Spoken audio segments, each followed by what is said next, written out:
दुनिया का एक कड़वा सच सुनिए, जो दिखता है वही बिकता है। आप चाहे कितने भी काबिल हों, कितने भी नेक दिल हों, अगर लोग आपको जानते नहीं हैं, तो आपका कोई वजूद नहीं है। रॉबर्ट ग्रीन का लॉ नंबर 6 कहता है, court attention at all costs. ताकत की दुनिया में अंधेरा मौत है। अगर आप भीड़ में खो गए तो आप भुला दिए जाएंगे। इसलिए हमेशा खुद को सबसे बड़ा, सबसे अलग और सबसे नोटोरियस दिखाइए। आज हम सीखेंगे कि कैसे बदनामी भी गुमनामी से बेहतर होती है। अमेरिका का एक शख्स था, पीटी बानम। वो सर्कस चलाता था, पर वो असलियत में अटेंशन का सौदागर था। बानम जानता था कि लोग अजीब चीजें देखना पसंद करते हैं। उसने अफवाह फैलाई कि उसके पास एक ऐसी औरत है जो 161 साल की है और जॉर्ज वॉशिंगटन की नर्स थी। जब लोगों ने उस पर शक किया तो बानम ने खुद ही अखबार में अनोनिमस खत लिखे कि ये सब धोखा है। इससे विवाद और बढ़ गई। लोग ये देखने के लिए टिकट खरीदने लगे कि क्या वो सच में धोखा है या नहीं। बानम का नियम साफ था, चाहे लोग मेरी तारीफ करें या बुराई, बस मेरा नाम लेते रहें, क्योंकि जब तक लोग आपके बारे में बात कर रहे हैं, पावर आपके पास है। अटेंशन हासिल करने के लिए दो चीजें बहुत जरूरी है। Create an air of mystery. सब कुछ मत बताएं, कुछ ऐसे काम करें जो लोग समझ ना पाएं। जब लोग आपके बारे में अंदाजा लगाते हैं तो उनका सारा ध्यान आप पर होता है। Better to be slandered than ignored. अगर आपकी बुराई हो रही है तो घबराइए मत। बदनामी आपको मशहूर करती है, गुमनामी बीइंग इग्नोर्ड आपको मिटा देती है। Be larger than life. अपने पहनावे, अपनी बात करने के ढंग और अपने काम को इतना बोल्ड रखिए कि लोग चाहकर भी अपनी आंखें आपसे हटा न सके। आज के इन्फ्लुएंसर्स और पॉलिटिशियंस इसी लॉ नंबर 6 पर चलते हैं। वो जानबूझकर ऐसी बातें बोलते हैं जिस पर विवाद हो। क्यों? क्योंकि कंट्रोवर्सी एंगेजमेंट लाती है। Tip 1, surround yourself with scandal. अगर आपका नाम किसी बड़े किस्से से जुड़ जाए तो उसे साफ करने की जल्दी मत कीजिए। उस अटेंशन का इस्तेमाल अपने फायदे के लिए कीजिए। Tip 2, create a visual persona. एक ऐसी चीज रखिए जो आपकी पहचान बन जाए, जैसे स्टीव जॉब्स की ब्लैक टर्टलनेक या किसी का खास बोलने का तरीका। अंत में दोस्तों, याद रखिए, इस दुनिया में सबसे महंगी चीज अटेंशन है। अगर आपके पास लोगों का ध्यान है तो आप उनके दिमाग पर राज करते हैं। सूरज बनो, चमको, भले ही लोग जल जाएं, पर उन्हें नजर फेरने का मौका मत दो। क्या आपने कभी अटेंशन पाने के लिए कुछ अजीब किया है? नीचे कमेंट में बताएं। अगला लॉ नंबर 7 आपको सिखाएगा, काम दूसरों से करवाओ पर क्रेडिट खुद लो। उसे देखने के लिए जुड़े रहिए। सुनो यार, तब तक के लिए चमकते रहिए। दोस्तों, क्या आपने कभी ऐसे इंसान को देखा है जो दिन भर मेहनत करता है, पसीना बहाता है, पर फिर भी वहीं का वहीं रहता है? और दूसरी तरफ एक ऐसा इंसान होता है जो हमेशा चिल करता है, पर सारी कामयाबी उसके कदमों में होती है। फर्क है लॉ नंबर 7 का। रॉबर्ट ग्रीन कहते हैं, get others to do the work for you but always take the credit. ये नियम सिखाता है कि आपका वक्त और एनर्जी लिमिटेड है। अगर आप सब कुछ खुद करेंगे तो आप कभी बड़े नहीं बन पाएंगे। ताकतवर लोग दूसरों के हुनर, मेहनत और वक्त का इस्तेमाल करके अपनी इमारत खड़ी करते हैं। इस नियम का सबसे बड़ा और दर्दनाक एग्जाम्पल है निकोला टेस्ला और थॉमस एडिसन की दुश्मनी। टेस्ला एक महान साइंटिस्ट थे। उनका दिमाग सदियों आगे था। उन्होंने एडिसन की कंपनी में दिन रात मेहनत की, उनकी खराब मशीन्स को ठीक किया और नए इन्वेंशंस किए। लेकिन थॉमस एडिसन क्या थे? एडिसन एक उस्ताद बिजनेसमैन थे। उन्होंने टेस्ला की मेहनत का इस्तेमाल किया और जब क्रेडिट लेने की बारी आई तो टेस्ला को कुछ नहीं मिला। आज दुनिया एडिसन को बल्ब का इन्वेंटर मानती है, जबकि उसके पीछे हजारों अननेम्ड साइंटिस्ट्स की मेहनत थी। एडिसन ने लॉ नंबर 7 को मास्टर किया था। उन्होंने लोगों का दिमाग हायर किया और उनकी मेहनत पर अपना नाम लिख दिया। टेस्ला ने काम किया और एडिसन ने उस काम से राज किया। इस नियम के पीछे की साइकोलॉजी को समझिए। पावर का मतलब सिर्फ स्ट्रॉन्ग होना नहीं, बल्कि एफिशिएंट होना है। Vulture strategy.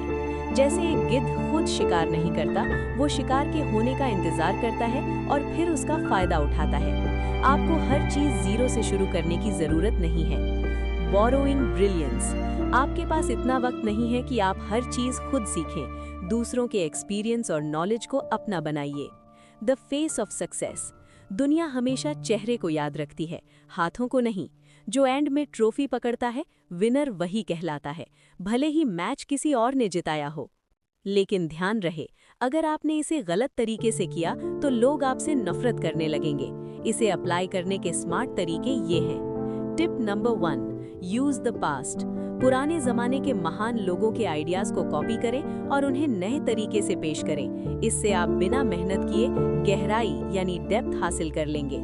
Tip number 2, build a team. ऐसे लोग ढूंढिए जो अपने काम में उस्ताद हों पर फेम के भूखे ना हों।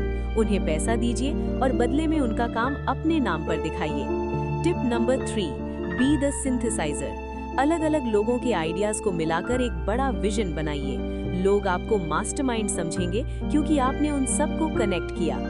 अंत में दोस्तों याद रखिए, वक्त ही असली दौलत है। जो अपना वक्त बचाता है वही दुनिया पर राज करता है। दूसरों की मेहनत को अपना बनाना धोखा नहीं बल्कि एक स्ट्रैटेजी है। अगर आप सब कुछ खुद करेंगे तो आप एक वर्कर बनकर रह जाएंगे। अगर आप दूसरों से काम करवाएंगे तो आप एक लीडर बनेंगे। फैसला आपका है। क्या आपने कभी किसी और का काम करके क्रेडिट किसी और को मिलते देखा है? नीचे कमेंट में यस लिखें। अगला लॉ यानी लॉ नंबर 8 बताएगा कि क्यों दूसरों को अपने पास बुलाइए, उनके पीछे मत भागिए। उसे देखने के लिए जुड़े रहिए। सुनो यार, तब तक के लिए दिमाग से खेलिए। दोस्तों, क्या आपने कभी देखा है कि जब आप किसी के पीछे बहुत ज्यादा भागते हैं, चाहे वो कोई डील हो या कोई रिश्ता, तो वो चीज आपसे उतनी ही दूर भागती है? पावर की दुनिया में भागने वाला हमेशा कमजोर होता है। रॉबर्ट ग्रीन का लॉ नंबर 8 कहता है, make other people come to you. जब आप किसी के पास चल कर जाते हैं तो आप उनके मैदान यानी टेरिटरी में होते हैं और कंट्रोल उनके हाथ में होता है। लेकिन जब आप उन्हें अपने पास आने पर मजबूर करते हैं तो बाजी आपके हाथ में होती है। आज हम सीखेंगे वो बेट फेंकने की कला जो बड़े बड़े खिलाड़ियों को आपके कदमों में ले आएगी। नेपोलियन बोनापार्ट के जमाने में एक डिप्लोमैट था, चार्ल्स मॉरिस टैलेरैंड। जब नेपोलियन हार गया और यूरोप के बड़े नेता मिलकर नया नशा यानी पावर बांट रहे थे, तो टैलेरैंड में एक अजीब काम किया। उसने किसी के दरवाजे नहीं खटखटाए। उसने वियना में एक शानदार पार्टी दी और आराम से बैठ गया। उसने ऐसा दिखाया जैसे उसके पास कोई बहुत बड़ा राज है। सारे बड़े नेता जो उसके दुश्मन थे, वो खुद चलकर उसके पास आए, ये जानने के लिए कि वो क्या सोच रहा है। टैलेरैंड ने उन्हें अपने मैदान में बुलाया, उन्हें अपनी शराब पिलाई और उन्हें वही मनवा लिया जो वो चाहता था। उसने बेट फेंका था और मछलियां खुद जाल में आ गई थी। इस नियम के पीछे की साइकोलॉजी बहुत सिंपल है। जो रिएक्ट करता है वो हार जाता है। Control the territory. जब कोई आपके पास आता है तो वो घबराया हुआ होता है, वो अनजान जगह पर होता है, जबकि आप अपने घर में शांत बैठे होते हैं। Aggression versus power. ज्यादा मेहनत करना ताकत की नहीं, कमजोरी की निशानी है। जो शांति से बैठकर दूसरों को नचाता है, असली मास्टर वही है। द पावर ऑफ द बेट। लोग लालची होते हैं, उन्हें वो दिखाइए जो वो चाहते हैं, पैसा, दबदबा या कोई राज, और वो अपने होश खोकर आपके पास चले आएंगे। मॉडर्न लाइफ में इसे कैसे यूज करें? Tip number 1, the sales strategy. अगर आप कुछ बेच रहे हैं तो कस्टमर के पीछे मत भागिए। ऐसी अर्जेंसी या स्कैसिटी क्रिएट करें कि कस्टमर खुद फोन करे। टिप नंबर 2, इमोशनल बेट। रिश्तों में हमेशा अवेलेबल मत रहिए। जब आप थोड़ा दूर हटते हैं तो दूसरा इंसान आपकी तरफ खिंचा चला आता है। Tip number 3, master your emotions. जब कोई आपको गुस्सा दिलाने की कोशिश करे तो रिएक्ट मत कीजिए। उन्हें इतना इंतजार करवाइए कि वो खुद थक कर आपसे माफी मांगने आए। लेकिन याद रखिए, अगर आपका बेट बहुत हल्का है तो कोई नहीं आएगा, और अगर आप बहुत ज्यादा अकड़ दिखाएंगे तो लोग रास्ता बदल लेंगे। लॉ नंबर 8 का असली उस्ताद वो है जो सॉफ्ट पावर का इस्तेमाल करता है। अंत में दोस्तों, हमेशा याद रखिए, शिकारी कभी शिकार के पीछे खेत में नहीं दौड़ता, वो झाड़ियों में बैठकर इंतजार करता है। अपनी वैल्यू इतनी बढ़ाइए कि दुनिया को आपकी जरूरत हो, आपको दुनिया की नहीं। जो पीछे भागता है वो शैडो है, और जिसके पीछे लोग भागते हैं वो सूरज है। फैसला आपका है कि आपको क्या बनना है। क्या आपने कभी किसी के पीछे भागकर अपनी सेल्फ रिस्पेक्ट खोई है? नीचे कमेंट में अपना एक्सपीरियंस शेयर करें। अगला लॉ यानी लॉ नंबर 9 बताएगा कि क्यों जीतो अपने कामों से, बहस से नहीं। उसे देखने के लिए जुड़े रहिए। सुनो यार, तब तक के लिए लोग को आने दीजिए। दोस्तों, क्या आपके साथ कभी ऐसा हुआ है कि आपने किसी को सच बताने के लिए 2 घंटे बहस की, सारे सबूत दिए, पर फिर भी वो इंसान अपनी बात पर अड़ा रहा?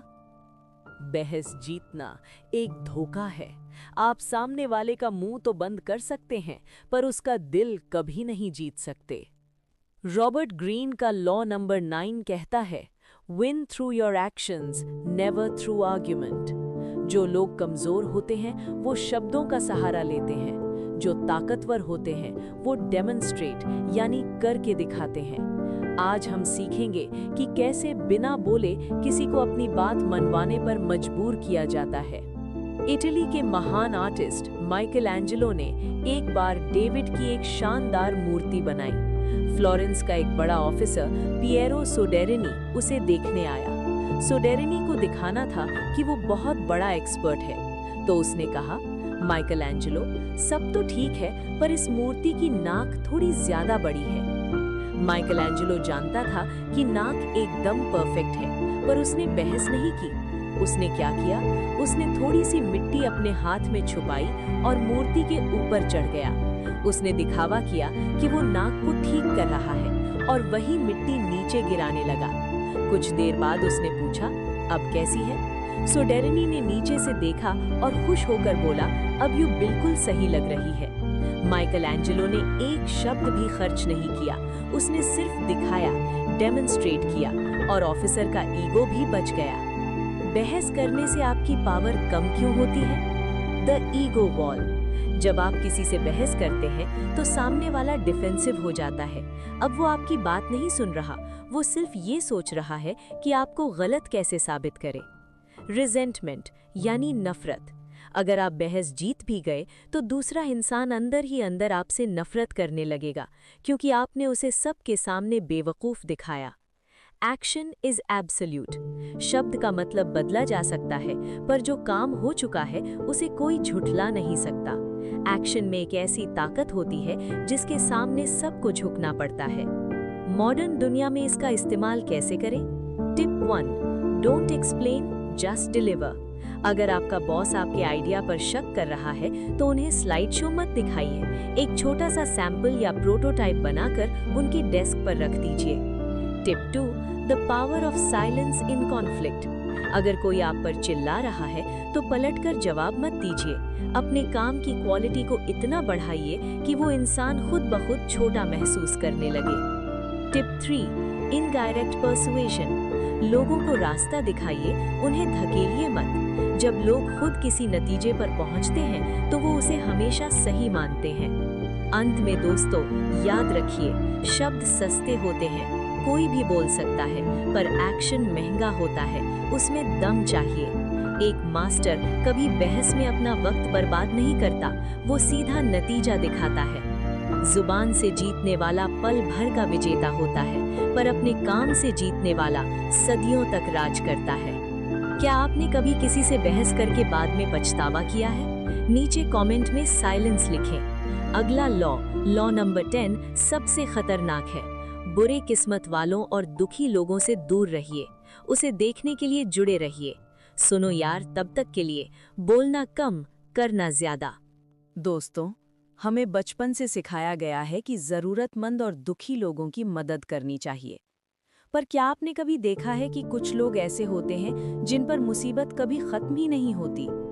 उनकी लाइफ एक गड्ढा होती है जिसमें वो खुद तो गिरे होते ही हैं, पर जो भी उन्हें निकालने जाता है वो उसे भी नीचे खींच लेते हैं। रॉबर्ट ग्रीन का लॉ नंबर 10 कहता है, infection, avoid the unhappy and unlucky. इंसान की भावनाएं, इमोशंस और किस्मत एक वायरस की तरह होती है।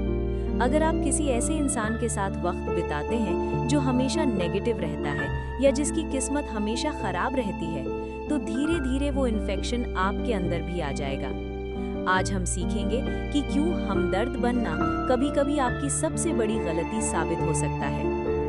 1840s में एक औरत थी, लोला मॉन्टेज, मारी गिलबर्ट। वो बहुत खूबसूरत थी, पर जहाँ जाती थी वहाँ तबाही ले आती थी। पहले उसने एक अमीर आदमी से शादी की और उसे बर्बाद किया। फिर वो बवेरिया के किंग लुडविग के पास गई। किंग उसके इश्क में इतना पागल हुआ कि उसने अपनी सल्तनत की परवाह छोड़ दी। लोला की वजह से दंगे हुए, किंग को अपना तख्त छोड़ना पड़ा और पूरा देश तबाह हो गया। लोला की फितरत ही केओस थी। जो भी उसके करीब आता वो अपना सब कुछ खो देता। वो बदकिस्मत नहीं थी, वो इन्फेक्शियस थी। उसकी नेगेटिविटी उसके हर फैसले में थी और उसने अपने साथ साथ पूरे एम्पायर को डुबा दिया। लोग उसे बचाना चाहते थे पर वो खुद उन्हें डुबाने का जरिया बन गई। नेगेटिविटी कैसे फैलती है? इसके पीछे 3 बड़े साइकोलॉजिकल रीजंस हैं। Mirror neurons. हमारा दिमाग उन लोगों की तरह बनने लगता है जिन्हें हम रोज देखते हैं। अगर आप 5 नाकामयाब लोगों के साथ रहेंगे तो 6ठा नाकामयाब इंसान आप होंगे। The victim mindset. जो लोग हमेशा किस्मत को कोसते हैं वो कभी मेहनत नहीं करते। उनके साथ रहकर आप भी ये मान लेंगे कि मेहनत से कुछ नहीं होता, सब किस्मत का खेल है। The drain effect. नेगेटिव लोग एनर्जी वैम्पायर्स होते हैं। वो आपसे सलाह मांगेंगे पर करेंगे वही जो उन्हें डुबाएगा। इस प्रोसेस में वो आपका मेंटल सुकून पूरी तरह निचोड़ लेंगे। तो इससे बचने का तरीका क्या है? Tip number 1, the happiness test. किसी नए इंसान से मिलते वक्त देखिए कि क्या उनके पुराने रिश्ते और काम कामयाब रहे हैं। अगर उनके पीछे सिर्फ टूटे हुए घर और नाकामयाब बिजनेस की दास्तान है तो दूर भागिए। Tip number 2, surround yourself with the lucky. Robert green कहते हैं कि अगर नेगेटिविटी इन्फेक्ट करती है तो कामयाबी भी इन्फेक्ट करती है। ऐसे दोस्तों को चुनिए जो खुशमिजाज हों, मेहनती हों और जिनकी किस्मत उनका साथ देती हो। उनकी गुड लक आप पर भी असर करेगी। Tip number 3, no guilt trip. मदद सिर्फ उनकी कीजिए जो बदलना चाहते हैं। जो लोग सिर्फ रोना चाहते हैं उन्हें उनके हाल पर छोड़ दीजिए। आप उन्हें बचा नहीं सकते पर खुद को डुबो जरूर सकते हैं। अंत में दोस्तों, याद रखिए, आप उन 5 लोगों का एवरेज हैं जिनके साथ आप सबसे ज्यादा वक्त बिताते हैं। अगर आप बाज की तरह उड़ना चाहते हैं तो मुर्गियों के साथ रहना छोड़ना होगा। दुनिया निर्दयी लग सकती है पर ताकत का नियम साफ है। जिंदा रहने के लिए मौत से दूर रहना पड़ता है। नेगेटिविटी मौत है और पॉजिटिविटी जिंदगी। क्या आपकी लाइफ में कोई ऐसा इन्फेक्शियस इंसान है जो आपकी एनर्जी ड्रेन कर रहा है? नीचे कमेंट में अग्री लिखें अगर आप उनसे दूर होने वाले हैं। अगला लॉ यानी लॉ नंबर 11 सिखाएगा लोगों को अपने ऊपर निर्भर कैसे बनाएं। उसे देखने के लिए जुड़े रहिए। सुनो यार, तब तक के लिए अपनी एनर्जी बचा कर रखिए।